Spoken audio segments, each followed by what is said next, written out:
തിരഞ്ഞെടുപ്പ് ഫലപ്രഖ്യാപനം കഴിഞ്ഞ് ദിവസങ്ങൾ പിന്നിട്ടിട്ടും മന്ത്രിമാരെ നിശ്ചയിക്കാനോ വകുപ്പ് വീതം വയ്ക്കാനോ കഴിയാതെ കേന്ദ്ര സർക്കാരിന് നാണക്കേടായി മാറിയ മഹായുതി സഖ്യം ഒടുവിൽ ദേവേന്ദ്ര ഫട്നാവിസിന്റെ നേതൃത്വത്തിൽ മന്ത്രിസഭ വിപുലീകരിച്ചിരിക്കുകയാണ്. സഭയിൽ തങ്ങൾ ആഗ്രഹിച്ച വകുപ്പുകൾ കിട്ടില്ലെന്ന് ഉറപ്പായതോടെയാണ് സഖ്യകക്ഷികളായ ശിവസേനയിലും NCPയിലും അതൃപ്തി പടർന്നത്. ഫട്നാവിസും അജിത് പവാറും ഡൽഹിയിൽ മുതിർന്ന BJP നേതാക്കളെ സന്ദർശിച്ചപ്പോൾ ഷിൻഡെ വിട്ടുനിന്നതും വിവാദമായിരുന്നു. ഇതിനിടയിൽ പ്രധാനമന്ത്രിയെ കാണാനോ BJPയുടെ ദേശീയ നേതാക്കളുമായി ചർച്ച നടത്താനോ ഷിൻഡെ വിഭാഗം തയ്യാറായതുമില്ല.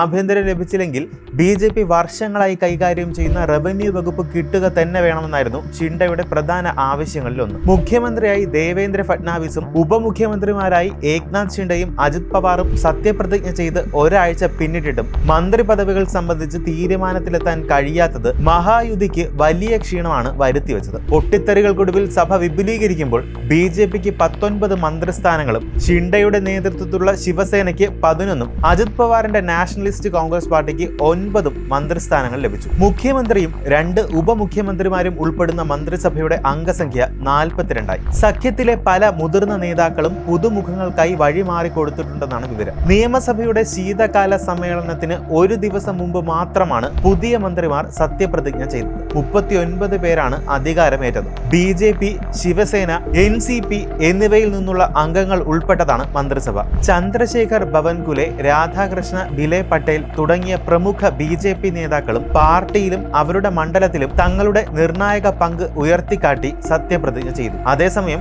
ആഭ്യന്തര വകുപ്പ് BJP തന്നെ ഏറ്റെടുക്കുമെന്നാണ് വിവരം. മുഖ്യമന്ത്രി സ്ഥാനത്തിനായി കരുനീക്കം നടത്തിയിരുന്ന ഏക്നാഥ് ഷിൻഡെ അവസാനം വഴങ്ങിയത് ആഭ്യന്തര വകുപ്പ് ലഭിക്കും എന്ന പ്രതീക്ഷയിലായിരുന്നു. ഇതിനായി അമിത്ഷായുമായി ഷിൻഡെ കൂടിക്കാഴ്ച നടത്തുകയും ചെയ്തിരുന്നു. എന്നാൽ BJP ആഭ്യന്തരം വിട്ടുകൊടുക്കാൻ തയ്യാറായില്ല എന്നാണ് റിപ്പോർട്ട്. പൊതുമരാമത്ത് വകുപ്പ്, നഗരവികസന വകുപ്പുകൾ ഷിൻഡെ വിഭാഗത്തിന് നൽകിയേക്കുമെന്ന് വൃത്തങ്ങൾ സൂചിപ്പിക്കുന്നു. അതേസമയം അജിത് പവാർ ധനകാര്യ വകുപ്പ് നിലനിർത്തും. ഡിസംബർ 5-നായിരുന്നു ദേവേന്ദ്ര ഫട്നാവിസ് മുഖ്യമന്ത്രിയായും ഏക്നാഥ് ഷിൻഡെ, അജിത് പവാർ എന്നിവർ ഉപമുഖ്യമന്ത്രിമാരായും സത്യപ്രതിജ്ഞ ചെയ്തത്. നിയമസഭാ തിരഞ്ഞെടുപ്പിൽ 288-ൽ 230 സീറ്റുകളും നേടിയാണ് മഹായുതി ഉജ്ജ്വല വിജയം ഉറപ്പിച്ചത്. BJP 132 സീറ്റുകളിലും ശിവസേന 57 സീറ്റുകളിലും NCP 41 സീറ്റുകളിലും വിജയിച്ചു. കഴിഞ്ഞ സർക്കാരിൽ മന്ത്രിസ്ഥാനം വഹിച്ചിരുന്ന ശിവസേനയിലെ 4 നേതാക്കളും BJPയിൽ നിന്നുള്ള 3 പേരും NCPയിൽ നിന്നുള്ള 2 പേരും പദവി വിട്ടു നൽകിയിട്ടുണ്ട്. BJPയുടെ സുധീർ മുൻഗന്തിവാർ, മുതിർന്ന NCP നേതാവ് ഛഗൻ ഭുജ്ബൽ,